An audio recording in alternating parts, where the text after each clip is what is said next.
Leidserij, the hometown of Christian. Because in a way it matches the sprint goal that we had last week, and that was make the zombiescrum.org website available so that people can already make a pre-order. That can also include the Zombie Scrum first aid kit, and that first aid kit contains a lot of Zombie Scrum first aid posters, and a huge box with these posters is what I brought today at Christian's doorstep. So Chris, we just did a retrospective. I think the sprint goal, I think that's something that we achieved. The zombiescrum.org website is live and people can place a pre-order.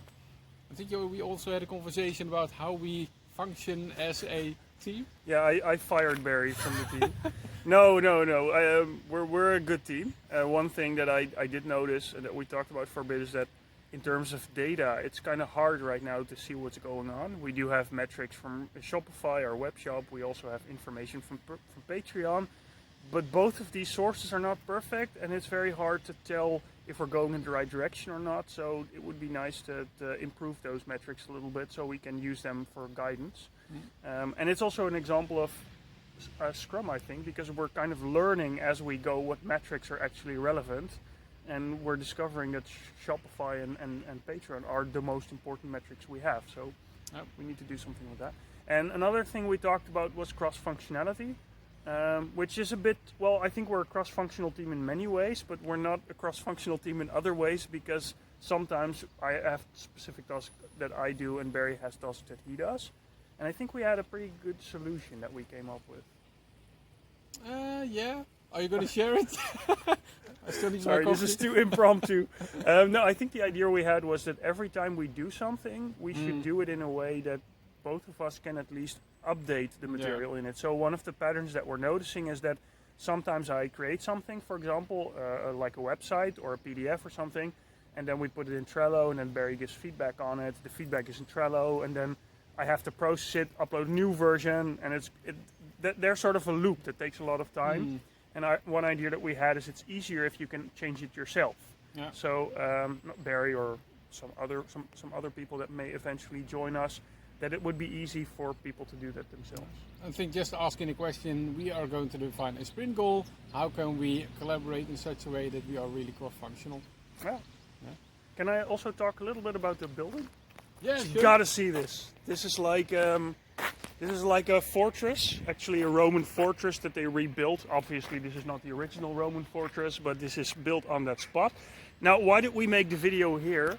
Because if you've read the Zombie Survival Guide by Max Brooks, or his other books about the Zombie Scrum Wars, about the Zombie Wars, just brainwashed with Zombie Scrum, then you'll recognize that one of the strategies that the survivors had to overcome zombies and the zombie apocalypse was to retreat into castles. So people in Edinburgh, for example, they retreated back into their castle. That's what he writes in the book. But this is like 5 minutes from my house. So if there's a zombie apocalypse at some point, I can just withdraw in this castle with Barry. You're welcome to join. And that's it. But just wanted to share that. It's a really cool building, and I think it just opened. So we're gonna go for coffee, and then we'll be back with the results from sprint planning. See you later. So we're back again. We just had a 45-minute walk. It was a very nice walk. Had some coffee as well, and it gave us some time to think about our upcoming sprint goal. And we did some reshuffling in our product backlog. We initially had some other goals in mind, but Chris, can you help people out of their tension and just share what the sprint goal is going to be? Yes, this sprint we're going to work on delivering a virtual option of, well, maybe our most common exercises that we make available in the web shop, like the definition of done exercise management in Scrum. We don't know how many exercises we can do within a sprint, but we're happy if we can at least do 3 or 4 of them. And we're going to do this as an MVP. So we're going to try the simplest solution that we came up with together with our patrons. And then we'll see from there what else is helpful. We're also going to make a nice PDF with instructions of the exercise so that you can do it virtually with your team. And we're going to add that offer to all the people that purchased a particular card exercise in the past and everyone who purchases it from now on. So I think it's pretty cool, cool goal.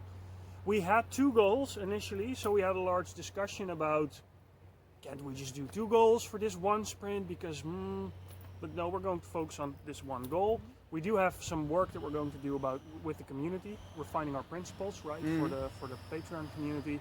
But that's just some preparatory work that we're going to focus on more in next sprint. So the next sprint will be all about creating the boundaries for self-organization for the Patreon community. Yep. And after this goal, we're going to discuss, given this sprint goal, what is the most cross-functional way in which we can collaborate to achieve this goal. So stay tuned. Stay tuned. Bye-bye. Bye-bye.